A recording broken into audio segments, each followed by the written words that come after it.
I'm going to Hawaii by myself, because cancelling everything wouldn't be too good for the company. You understand, right? My husband says he's going on a trip to Hawaii alone, in front of his daughter who had come down with a high fever the day before the trip. Not too satisfied with how he was handling the situation, I really couldn't say anything to stop him, mostly because it was he who had worked so hard to get the tickets to Hawaii in the first place. I sent my husband off before going back inside to take care of my sick daughter. The next day, she still had a high fever, and I turned on the TV as I got her to sleep. That's when I beheld my own husband on the screen, alongside a woman, arm in arm. I immediately recorded the footage to save the evidence of the affair. I couldn't forgive him for cheating on me and my daughter. I called my in-laws and showed them the proof of my husband's affair. This is the story of how my husband's suspicious behavior turned out to be something totally unexpected and cruel, and how I made a plan with my in-laws to send both him and his sweetheart to the darkest pit of hell. My name is Naomi, and I'm 33 years old. I used to live with my husband, Grant, and my daughter, Ruby. Grant and I had been married for 8 years, and right around this whole incident started, Ruby was in her last year of kindergarten, and she was growing to be such a sweet child, as she was always helping me in whatever way she could. Our family was very close once upon a time. We went shopping together on weekends, and we always went on trips outside the city during long holidays. We occasionally even went abroad for these trips. Last year we went to Hong Kong for about a week. We were well known through the neighborhood for being such a close family. More recently, Ruby had started asking for a younger sister, and I started thinking about having a second child. But just when I started thinking about it, Grant started acting pretty strangely. Starting about a year ago, the way he spent his holidays became something completely different, as it really didn't include us at all. We used to all go shopping together as a family on his days off, but he started saying he was going fishing with a couple of junior colleagues from his job. What was especially strange was that Grant never had a hobby of fishing, at least not to my knowledge. But once he went fishing with his junior colleagues, he became addicted to it and started going almost every week. I thought it was great how he found a new hobby he was passionate about, but the fact that he always excluded me and Ruby from these activities made me wonder where his priorities lay. Ruby used to go to the park or shopping with her daddy on his days off, and now that he spent those away from home, she missed him terribly. During the week after he came home from work, Ruby could only spend time with her daddy when she went and shower with him, and that was why she always looked forward to shower time very much. However, the only time she was able to spend time with her daddy had also disappeared before she knew it, and that was because not only did Grant do other things on weekends, but he additionally started working overtime more often on weekdays and started coming home late. His company had never had him work overtime, and up until when everything changed, he came home on time every day. So I was perplexed by this sudden change in working hours. He suddenly started working overtime, and that was almost every day, no less. Grant had told me that his workplace had recently partnered with a major company, which was why they were going to be busy for quite a while. However, it was obvious that he was working overtime too often. And I was even a little suspicious of my husband's behavior, and I had good reason to be. As you might already know, most companies pay their employees more if they willingly stay after the usual time when work finishes to keep at it. Otherwise, it could be considered a form of exploitation, and the company could be called out and even destroyed because of it. Grant's workplace was known to be very worker-friendly, and thus they should evidently have the get paid more if you work more hours policy instated, which would mean Grant should have had a pretty substantial increase in his salary, since he worked overtime pretty much every day. But no such increase in salary was seen anywhere. How do I know this? I became a housewife when I got married per Grant's request, and I was therefore in charge of managing his account. I know exactly what his normal salary was, and all those hours of overtime notwithstanding, the numbers never increased at all. I had hoped that even if his salary did not go up, his winter bonus might increase quite a bit as recognition, but it was instead seemed to be actually less than last year's. That evidently made it even stranger. That's why I decided to ask him about his overtime work, touching on the subject of his salary as a foundational evidence. Hey, I know you've been working a lot of overtime lately, but I was wondering why your salary hasn't gone up at all these past few months. Shouldn't you tell someone about this at the company? This is grounds for being called a black enterprise, honey. They should be called out if that's the case. I can't help it, Naomi. Now that my workplace partnered with a big conglomerate, they don't have much money to spare for paying their employees more. But it's strange how that's the case, even though you're working so hard. There's no family time, not on weekdays nor on holidays, because you go fishing with your workplace friends. And to top it off, you don't get paid enough. You really are working overtime, aren't you? What, you doubting me now? Grant's tone of voice very obviously changed. I'm not doubting you, honey, and I'm not questioning your salary for all the hours you work. It's just that it doesn't seem right. You've only been talking to me about my salary for the past 10 minutes now. What exactly are you expecting out of me, eh? You asked me to give you a more lavish life? That's not what I'm saying. When did I ever say... I'm just... Shut up. You're just a stay-at-home mum. And I don't expect you to complain about my salary, lest we forget it's because of my salary that you and the kid can have a roof over your head and good food to eat. Don't talk to me about my salary again. With that, Grant went into his room and didn't come out for the rest of the evening. I guess what pissed him off is that me, the one whom he has to take care of financially, said some things about his situation that he didn't particularly like. I figured that talking about his salary anymore would upset him, so I decided not to mention it again. And I thought it would be rude to him and a bit of a blow to his pride despite he worked so hard for us as a responsible husband and father. So I stopped questioning him. The next morning, I woke up and greeted him. He responded to Ruby's, "Good morning, Daddy," but he never responded to me. I thought that was strange, so I greeted him again, but he never answered yet again.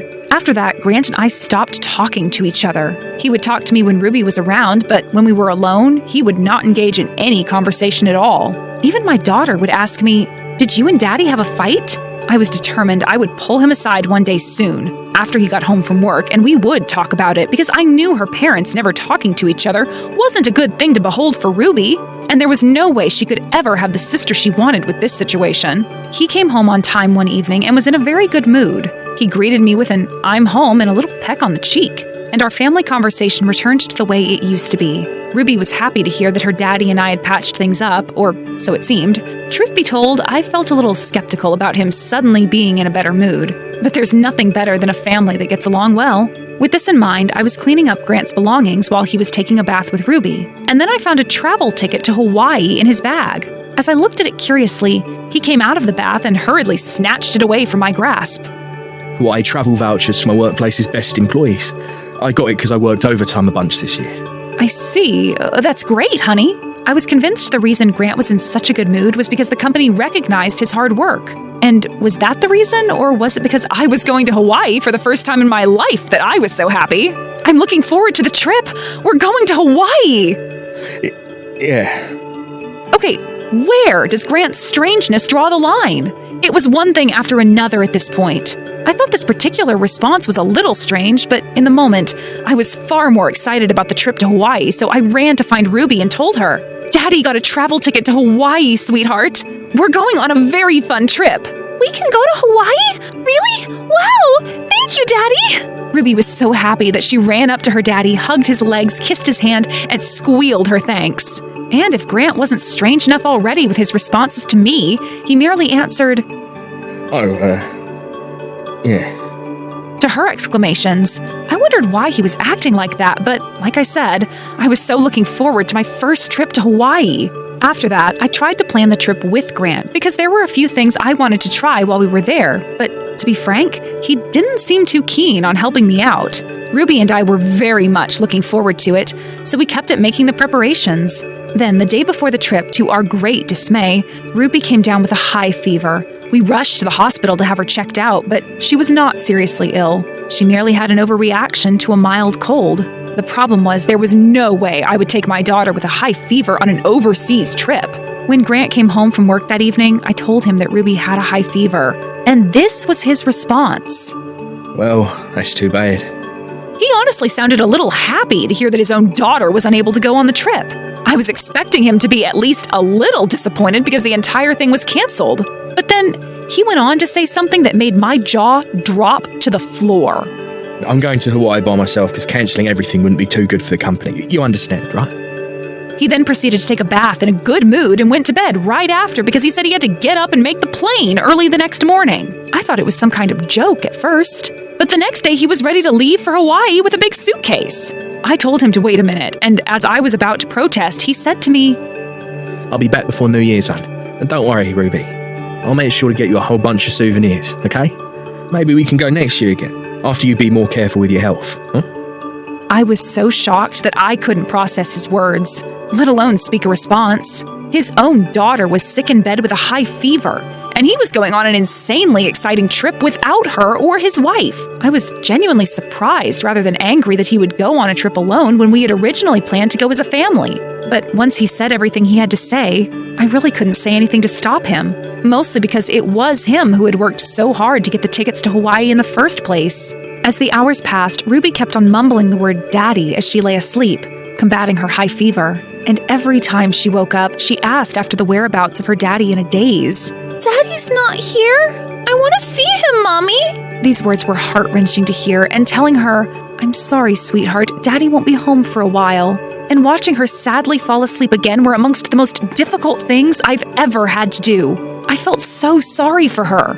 Around 30 hours had passed since Grant left for Hawaii, and I was watching television, eating some cereal as I wove my hand through Ruby's golden hair. That's when I beheld a familiar figure on the television screen. It was Grant, my own husband, and he was alongside a woman I didn't recognize, arm in arm. The TV program's theme was interviewing couples who had gone to Hawaii for a long holiday weekend, and Grant and the woman were introduced as a particularly eccentric couple, and they were being interviewed while being very much lovey-dovey and clinging to each other as though they were otters in a cuddle party. I immediately pressed the record button to document the footage and save the evidence because this was downright adultery. Maybe Grant had been having an affair with this woman for a long time. I decided to look at the desktop he had left behind to see if I could find any more evidence of what I believed was going on. Lo and behold, on the desktop, I found messages between Grant and the person whom he was cheating on me with, probably the woman that was on screen with him, clinging to his arm and kissing his cheek as he answered questions. There were messages like, My family found out about our trip to Hawaii. I was desperate and I thought of a pretty bad lie in the heat of the moment, but my wife and daughter still want to go. What a huge pain in the arse. I'll give a good reason and somehow make sure they won't go on the day of the trip. Mark my words, Jennifer. We're going to Hawaii together and no one is going to stop us. My daughter has a high fever. What a stroke of luck. And now we can enjoy our trip together without feeling guilty at all.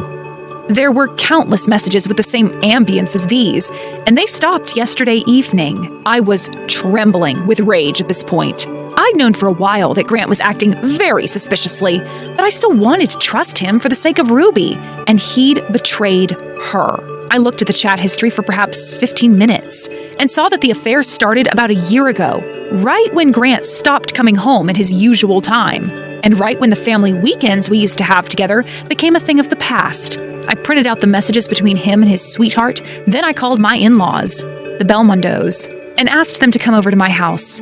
They rushed over, and within 10 minutes, my house had become the headquarters of Operation Valkyrie, where I was to expose Grant's intentions to his parents, and hopefully get them to cooperate in bringing him down. As soon as they were comfortable, I gave them some coffee and brownies, and as they munched on them, I started to reveal what their son had been doing for the past year. I showed them the proof of his affair. Mr. Belmondo was furious. That son of a bitch. You gotta be kidding me. Okay, Naomi, I have a pretty good idea of what this is. But I'll ask anyway. What do you want to do now? I mean, of course I want a divorce. Good on you. I think that's best. Mrs. Belmondo concurred, and her husband nodded. He then proceeded to propose a plan to me. The proposal was to sell the apartment we were living in. This apartment was actually in Mr. Belmondo's name. My parents-in-law used to live in this apartment, but they gave it to us as a wedding gift when I married their son. Mr. Belmondo didn't want to change the name because he thought all the paperwork would be a hassle. And considering the fact he worked as a construction worker his whole life, anyone could assume anything administrative wasn't his strong suit. This apartment is in my name, and I can sell it at my discretion anytime I want. How about it? I'm going back to my parents' house after all this, so of course I'll be ready to move out very soon. I just need to wait until Ruby here recovers completely. She still has a bit of a fever. We understand. Oh, the poor dear. Everything's falling apart around her right as she has a hard time fighting this fever. I'm so sorry, Naomi. I really don't know how to apologize for such a scandal. I'm so sorry. Make sure to tighten up that son of a bitch when he gets back from that stupid trip of his. Mark my words, I'll make sure he never expects to live a good, simple life ever again. And the next day, I had Mr. Belmondo complete the procedure of placing the condo up for sale as soon as possible. Ruby's fever was gone after another 18 hours, so we got to work on moving out as early as we could. Grant was going on his stupid trip of adultery for perhaps 10 days and wouldn't be back for at least another week. In the meantime, we got all our stuff out and sold the condo. I sent all of his stuff to his company. All that was left to do was wait until Grant got back. Then everything my parents-in-law and I planned would culminate, and Grant would know once and for all what misery truly means. About a week later, I got a huge number of calls from Grant's number. I left about a dozen of his calls unanswered on purpose before finally answering. Hey, you changed the locks on the house. We can't freaking get in. What the hell's going on here? Well, of course you can't get in the house anymore, silly. I mean, even I can't, since it's not even ours anymore. But yes, the locks changed, but not by me. What the hell do you mean? You can't get into that apartment because it's sold off. It doesn't belong to us anymore. That's bullshit. What did you go selling my home behind my back for? What the frick is wrong with you? Do you really not remember? That condo was never in my name, nor was it in yours. It had always belonged to your father, and he was the one that sold it off. Look, if you want details, you better get your butt over to your parents' house. Mark my words, you'll understand everything once you do. I only said that before hanging up the phone. I left Ruby in the custody of my mother and headed for my parents-in-law's house. By the time I arrived, Grant had already arrived, and he was already getting the lecture of a lifetime by his father. By the time I stepped into the living room, he was already cowering on the floor, kneeling in shame and in defeat. But right when he saw my face... You're freaking mistaken. He suddenly became very aggressive. I didn't cheat on you. I really did go to Hawaii alone. Look, see? He showed me a photograph of himself in Hawaii. Did he really think I would believe him with just a singular photograph of him like this? I had dubbed a DVD with the evidence of the messages printed from his desktop computer and the video recordings of his interview, alongside the woman known as Jennifer, and showed it to him. Then he must have realized that there was no excuse for what he had done, because he collapsed down onto his knees and started to beg for my forgiveness. I'm so sorry. I really am so sorry. Keep apologizing, Casanova. You'll not get any mercy from me. Not now, not ever. You're a traitor, and I can't trust you anymore. Please don't say that. I beg you. I want a divorce. I can't live with someone like you anymore. A divorce? But that's crazy. How can you divorce me after one single trip abroad? Grant adamantly resisted the idea of a divorce. One trip abroad? Please. This was much, much bigger than that stupid voyage of adulterous scandal. I already knew he'd been cheating on me for a whole year, and he only thought that this trip was the single problem. I snapped. Please, just don't divorce me. You're a stay-at-home mum too, right? You have to raise our daughter. I know how hard it's going to be for you without me. He was actually making a presentation to me that I needed him, but none of it was true. Then Mr. Belmondo stood up. How cowardly can you frickin' be, you bastard? You cheated on Naomi, betrayed our trust in your fidelity, and now you're trying to hook her back with money. You know, son of mine. His fist then went flying, and Grant was sent sprawling. Grunting and sobbing in pain, Grant remained sitting down on the ground, and his face revealed he had lost his will to fight. Here are the divorce documents. I want you to sign them. I thrust the papers under his nose. With pressure from his father, he reluctantly filled in all the required information and signed the papers. After taking the papers back from my now ex-husband, I said my sincere thanks and goodbyes to my parents-in-law before leaving the house. I then went to City Hall to submit the divorce papers, and they were accepted without any problems. Later on, Grant was fired from his job. I sent proof of the affair to his workplace. I had the hunch that the person with whom he was having an affair, Jennifer, might be someone from his workplace, and I sent the evidence to the company in hopes of finding her, and of punishing her as well. I hit the jackpot, because it turned out that Jennifer really was a coworker of his, and they were both fired from their jobs immediately. Grant called me out of spite after he was fired. I've been fired from my job because of you, and my life is ruined. You better take responsibility and pay me alimony. What the hell are you talking about? It's your fault for having an affair in the first place, Mr. Belmondo.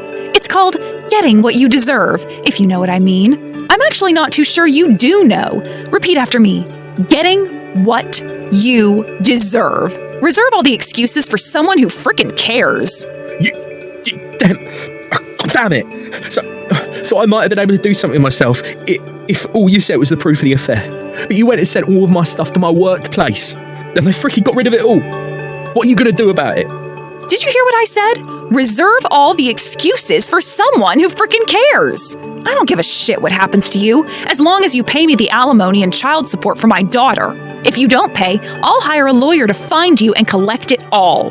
That's all I told him before hanging up.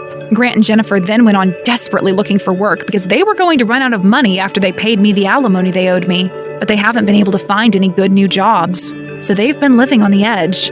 Grant tried to ask his parents for help, but he couldn't do so because his ties with them were legally severed. They had no more money before long, and I suppose the stress caused them to fight all the time, and within a year, they had broken up. The reason I know all this is because Grant called me again after his breakup. Leaving you has made me realise how much you mean to me and how much my darling daughter means to me. You're all I've got. You were all I ever had, Naomi. I love the old days I had with you and with Ruby. Surely there are some things you would never realise until you're separated from me, right? I was out of my mind a year ago, and now I truly know how important family is. Please, let's be a family again. Let me prove myself to you and to Ruby. Please. Hello? I was sick and tired of him saying too many freaking convenient things. He talked endlessly to me, and I never gave him a response. Not a single word ever exited my mouth during that phone call, and I just hung up after a couple of minutes and blocked all his calls. Since then, I've been living happily with my daughter at my parents' home. I'm back at work now and getting pretty busy, but I'm going to cherish the time I have with Ruby and raise her well so that she won't feel lonely